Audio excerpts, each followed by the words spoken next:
আরে ভাই, 10 টাকা পড়ে পেলাম। যাই হোক, আমি অনেক ক্লান্ত, অনেক রোদ, আমি ঘেমে একদমই শেষ।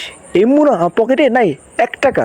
আমার অনেক ক্ষুধা লাগছে, দেখি যে পাশে এলাকায় একটা লোক দাঁড়িয়ে আছে। সে আমাকে দেখে পকেট থেকে 10 টাকার নোট বের করলো, আমাকে দেখাচ্ছে এই দেখ টাকা আমার কাছে, কিন্তু আমার পকেট ফাঁকা।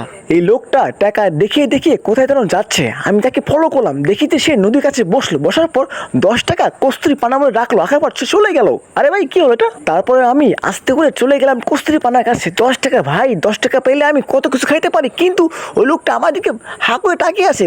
আমি মুখ দিয়ে ভান করে আস্তে করে 10 টাকার নোট তুলে ফেললাম, দেখি ভেজা। আরে ভাই, এটা কি হলো? 10 টাকার নোটটা আস্তে করে প্যান্ডে মুছলাম, যার পথে সে আমাকে টেনে ধরছে। সে আমাকে বলছে, ভাইজান আপনি এখানে বসেন, বলেন আপনি কি খাবেন। বললাম আমি পপকর্ন খাবো।